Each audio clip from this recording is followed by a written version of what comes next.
Hi everybody, it's time for another Authors Behaving Badly, and I have a twofer for you this week. Alright, so I guess about a week or so ago, Matt Shaw, an extreme horror author, I have not read any of his work, and at this point I don't care to. He responded to a reviewer by the name of Haley. Haley is a licensed therapist, and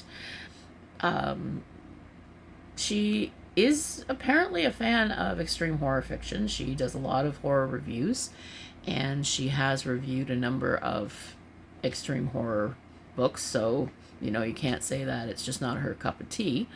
But she reviewed his book. It was something about rolling dice. I don't know. Doesn't matter. And she actually had done this last year as one of her worst, or actually it was the worst book that she read in 2022. Well, recently, I guess it came to his attention, and he got pissy about it. And rather than take a bad review with some dignity, the way that, normal people do, he responded by writing a novella and dedicating it to her. And it was because fuck you, that's why.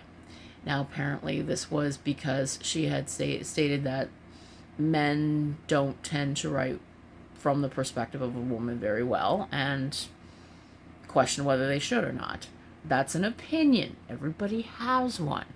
But again, rather than accept someone else's opinion with a little bit of dignity and respect and class, he wrote this thing. Now, I remember a few years ago when a fellow named Jay Sizemore, not Jason Sizemore, the nice editor at Apex, but Jay Sizemore, a shitty poet and man baby looking for attention, as Matt Shaw also apparently is, got into some arguments online with some women, and then decided to write a number of poems about, cutting them up into pieces and just brutally attacking them, and then hiding behind, oh, free speech, oh, I'm exploring my feelings, blah blah blah blah blah. Bullshit. You're a whiny little man baby looking for attention, and that's really what a lot of this comes down to. So anyway, back to Matt Shaw.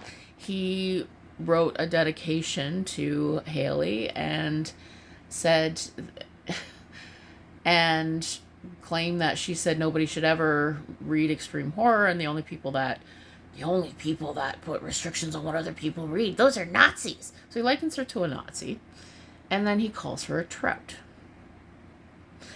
Now, there's some contention as to what the word trout means, but one of the definitions is a woman with an unclean vagina, in case you were wondering. Now, I mean, all he did by doing this is prove Haley's point about misogyny in extreme horror. And other people have expressed the same concerns. But people have they've left all of that behind in becoming this, one side says nobody should read extreme horror, and people jumping to the defense of extreme horror, people can read what they want. But no, no, when people make ad hominem, when somebody makes an ad hominem attack like that, his credibility is destroyed. He then ran over to Facebook and, gaslit the whole situation by saying that he invited her onto a podcast to discuss things rationally, making himself look like the rational one and her like the emotional, hysterical one. Again, misogyny, proving her point. And when she said she didn't feel safe, he then gaslit her again, saying, well, it's so sad that women just don't feel safe around men, and then there's a problem with you if you don't.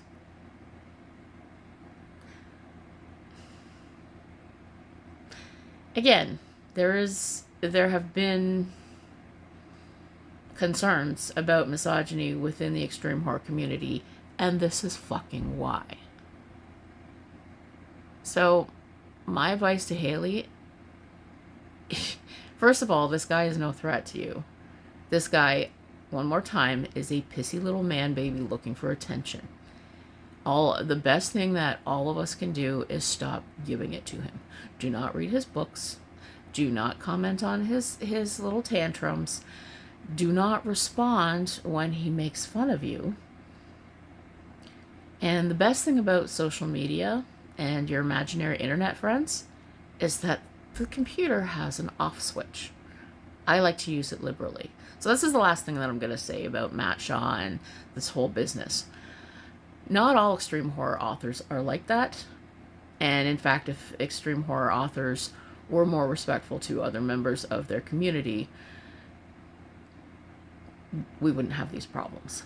So that's part 1 of Authors Behaving Badly, or this week's installment of Authors Behaving Badly. Now, the other thing that I want to get to is very worrisome, and has been sort of, in all of this kerfluffle about the extreme horror community, has been misplaced, I guess, kind of shuffled under the rug. David A. Reilly is going to be published in fantasy and science fiction. That's a little bit worrisome, because so Reilly is a sword and sandals fantasy writer. Absolutely not my cup of tea. But he is also a white supremacist, or has the reputation of having been one publicly at many points in his life. Now, if you ask him directly about it, he'll say, oh, well, I don't believe the same things I used to believe. But many years ago, he ran on a political platform as a member of the National Front. Now, the National Front in the UK, is a white supremacist group dedicated, whose platform is mostly dedicated to getting rid of immigrants. Now, I've never personally been to the UK, but I'm pretty sure that immigrants are a very large part of the population of the place. And I'm pretty sure that if you got rid of everybody that wasn't white, your entire, system would probably collapse. So, what the hell? Like, ugh. And an author named Christopher Rowe brought up his concerns to the editorial staff at FNSF. The current editor is a woman named Cherie Renee Thomas, if I'm not mistaken. And she said the only response was that it would be unethical to pull the story. I don't know what that means. Some people are arguing that it's unethical to publish a known fascist, but okay. My personal feeling is that the contract's already signed. And I've run into that in the past, where if there's a concern about an author and the contract is already signed, you have to go ahead with it anyway, because there can be large legal repercussions. But in this case, again, a lot of people are advocating boycotting FNSF for the time being. And it might not be a bad idea, because I don't think it's appropriate to be associated with somebody who's a known fascist. So, I guess that leaves and there have been, I was reading an article, there's been some back and forth, and apparently the publisher hasn't come forward about it. He's just sort of left the editor to, hang out to dry. And apparently the website hasn't been updated in years. It's still showing the previous editor of C.C. Finlayson as being the current editor. And C.C. Finlayson has stood up for Cherie Renee Thomas, but still, it's a dilemma, and it's something that maybe they should have looked into before they signed the contract. So, I don't know a whole lot about the ins and outs of that side of things. My only experience with Reilly was that he had put together an anthology a few years ago, and he actually accepted one of my stories. And I was faced with the dilemma of, being a newer writer, not having a lot of publication credits, having my story accepted, and it was even a paying market, and withdrawing my story because I didn't want to be associated with him. So,